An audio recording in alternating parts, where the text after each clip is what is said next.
Welcome to Boldman Bricks. This is the YouTube channel that loves to talk about the Lego investing hobby.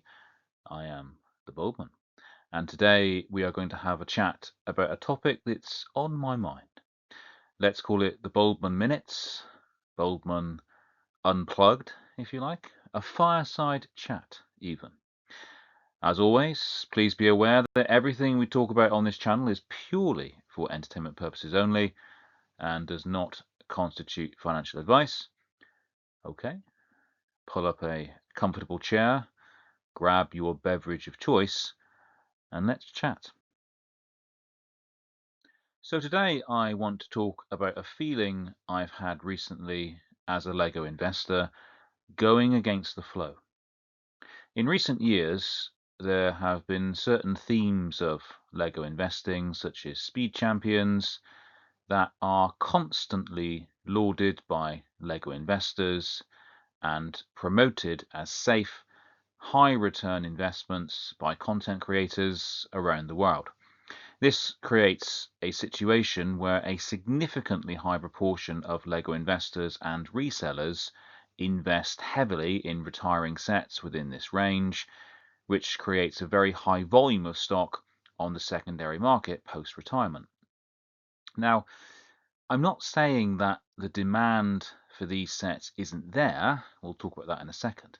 But it's been bothering me how frequently certain Lego sets appear to be over-hoarded into retirement, so that the supply is far higher for these sets than would normally be the case. So the focus of my chat today is, should we be going against the flow as Lego investors? Should I be looking to invest more heavily in themes such as Animal Crossing that are not as widely promoted as amazing investments by those in the Lego investing community and those content creators online? I mean, less competition means a lower supply, and a lower supply means, well, why don't we talk about some basic economic theory? Interested? I know I am. I love a bit of economic theory. This is one of the most basic graphs you can sketch with regard to economic theory. The vertical axis shows the price of the good, the horizontal axis shows the quantity to be consumed, and we have two lines, one for demand and one for supply. And you can see on this graph the effect of a reduction in supply, where the supply curve, or straight line here, moves to the left. The market will correct itself and reach a new equilibrium. I'm not going to go into too much detail with regard to economic theory, but the basic premise is that a lower supply will lead to a higher price being realized for the goods. And I suppose this is effectively the outcome for all retiring sets. As supply dries up, the price will increase as Lego resellers and investors can charge a premium price for rare sets. But my brain is still ticking over here. This graph is a combination of supply and demand. So is the demand still there? For example, does the same demand exist for Speed Champions sets as it does for Animal Crossing sets? Is there a proportionate demand for the reduced supply? Well, to answer that, we would need to know the price elasticity of demand for each theme of Lego investing.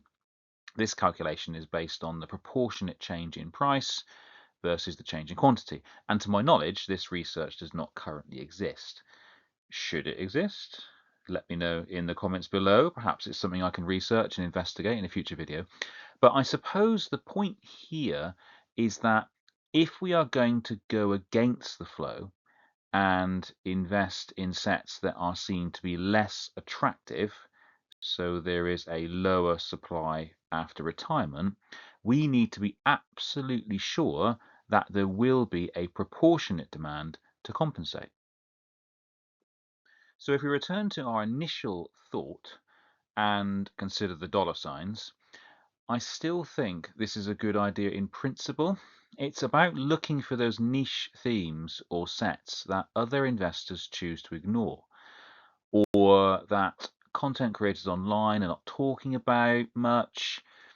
Easier said than done, I know. I guess that's something we're all trying to achieve, to be fair.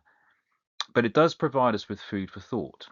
For example, I actually quite like the Animal Crossing sets for investment purposes. I am happy to go against the flow and invest in some of these sets. I think the theme has demand from the general gaming community, and the minifigs have a cool Fabuland vibe. If you don't know what Lego Fabuland is, then Google it, kids. But will the lower demand for these sets on the secondary market compensate me enough for going against the flow? I suppose time will tell. But I think there is significant upside in investing in sets from supposedly lesser themes.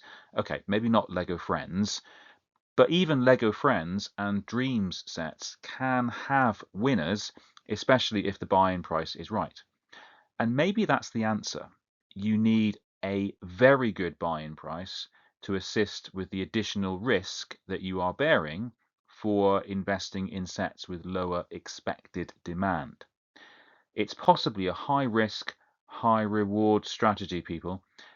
It can be a very exciting strategy to go against the flow. Just be careful if you do, and remember that this video does not constitute financial advice. Always do your research. Thank you very much for watching my video today. Please hit the like button if you enjoyed the video, as it really helps the channel to grow. I would love to hear your thoughts on the topic of going against the flow, so please leave a comment below. I will always value your feedback and will respond to all comments wherever possible. Do you go against the flow in your Lego investing? Do you agree that it is a high risk strategy, but it's good to get away from the crowd? Please also subscribe to the channel and hit the notification bell, as I have a lot more content planned for the near future on the wonderful world of Lego investing. If you know anyone who loves Lego, please share my channel with them. All of these things really help. And there's also a Rakuten referral link in the description below, where you can receive £25 on your first lego.com purchase of £50 or more, excluding VAT, through Rakuten, as well as 11% on the transaction itself as of the time of recording. And always remember, this is purely for entertainment purposes and does not constitute financial advice. Thank you so much, and I'll speak to you soon.